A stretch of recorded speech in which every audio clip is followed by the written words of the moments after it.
Hai family, berjumpa dengan saya dalam sebuah cerita bergambar dan bersambung.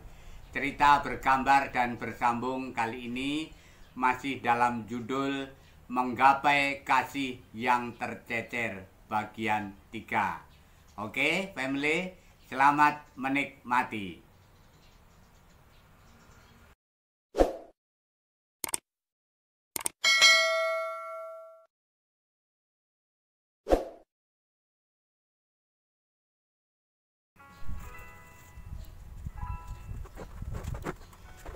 Cerita bergambar dan bersambung dengan episode Menggapai Kasih yang Tercecer bagian 3. Ketika Dewi berada di kamar termenung sendiri, memikirkan surat yang telah dibacanya, memikirkan bagaimana bisa pergi ke Magelang, segera bisa bertemu dengan buliknya yang bernama Suji di Magelang. Tentunya yang tahu persis riwayat dirinya dan keluarganya.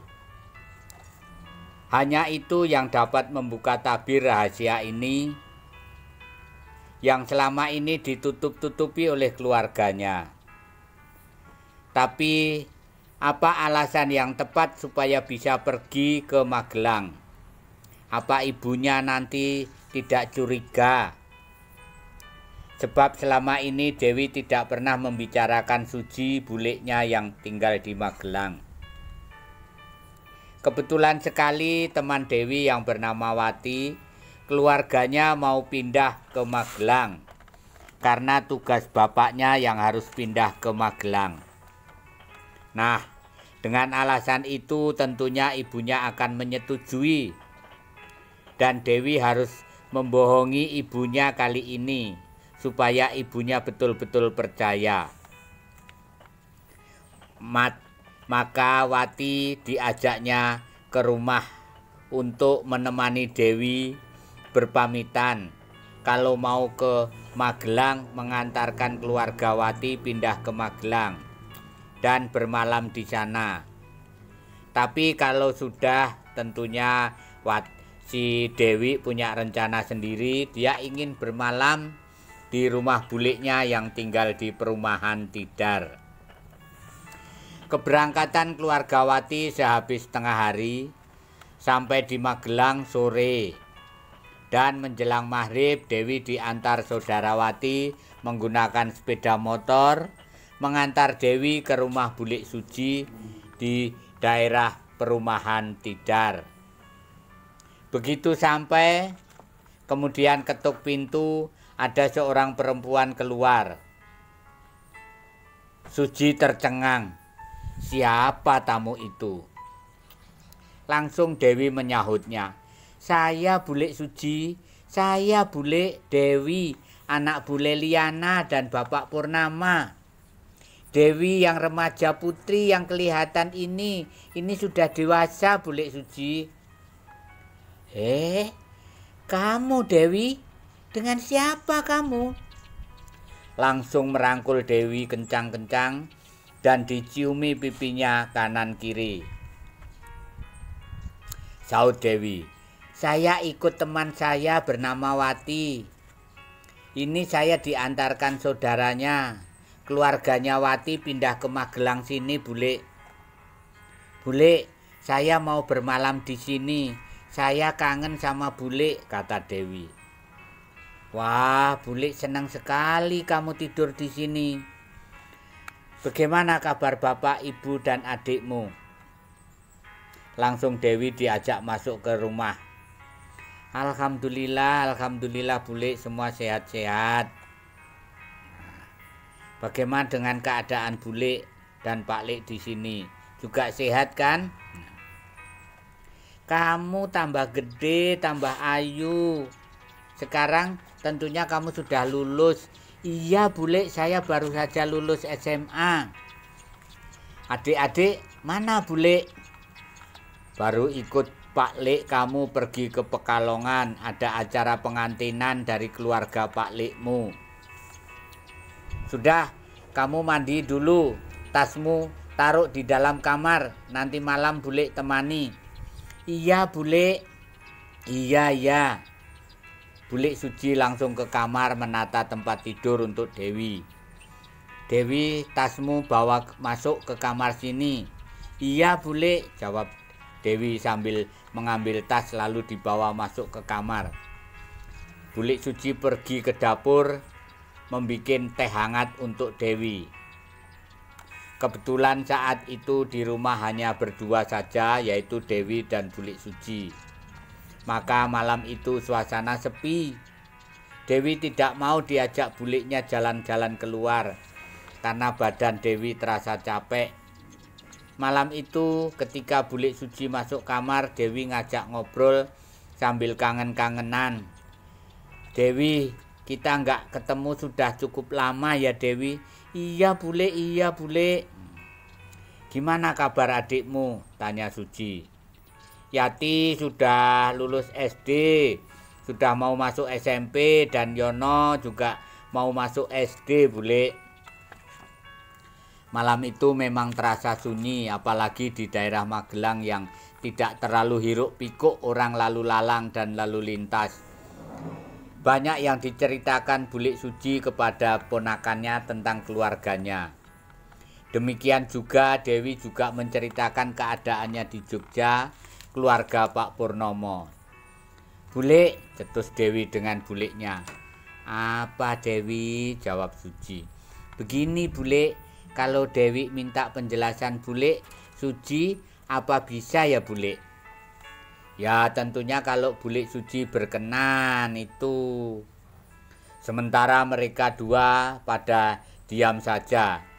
Tapi kemudian Bule Suci berkata, ya boleh saja selama Bule Suci bisa menjelaskannya. Apa Bule Suci mau bicara jujur lah Bule? Suci agak kaget mendengar ucapan Dewi semacam itu. Dewi, Bule akan jawab sebisa Bule. Kenapa kamu pertanyaannya macam itu? Begini Bule, apa benarlah Bule kalau Ibu Leliana itu lain ibu saya sendiri? Maksud saya Ibu Leliana itu ibu tiri, begitu Bule? Pertanyaan Dewi membuat kagetnya Bule Suci. Suci tidak mengira kalau Dewi akan bertanya semacam itu. Bule Suci belum bisa menjawab ini ya. Hanya diam saja sambil matanya kedap-kedip. Maaf Bule, maaf. Saya sudah besar. Baru saja teman-teman merayakan ulang tahun saya yang ke-17 Bule. Saya pikir sudah mengerti akan keadaan hidupnya Dewi sendiri Bule. Bule, saya mohon jujur ya Bule. Ya toh Bule. Tapi Suci tetap diam saja, sulit mau mengatakannya untuk ngomong yang sebenarnya. Dalam hati Suci, kalau tidak jujur bicara apa adanya, Dewi sepertinya sudah tahu. Tapi kalau jujur takut Leliana dan Purnomo memarahinya. Melihat buliknya hanya diam saja, maka Dewi langsung berdiri dari tempat tidurnya, lalu melihat tajam wajah buliknya. Bulik Suci makin deg-degan, makin bingung hatinya. Bulik, sebenarnya Dewi sudah tahu, mendapat keterangan yang lengkap dari Puspita itu yang biasa dipanggil Puspa itu, seorang wanita yang kondang itu di layar lebar Bule. Dulu bapak dan ibu Puspita itu pisah lalu kenapa Bule? Nah, ibu Puspa yang panggilannya Puspa itu loh Bule, yang pindah ke Jakarta.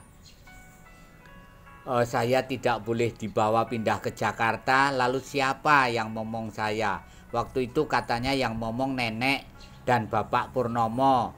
Kan begitu toh Bule? Mendengar ucapan Dewi semacam itu, Bule Suci makin terdiam. Bentar Dewi, siapa yang bilang begitu? Sela Suji di pembicaraan berdua itu. Bule Suji, Ibu Puspa sendiri yang memberitahu saya lewat surat menceritakan semua rahasia ini. Sebab bule tidak usah menutup-nutupi.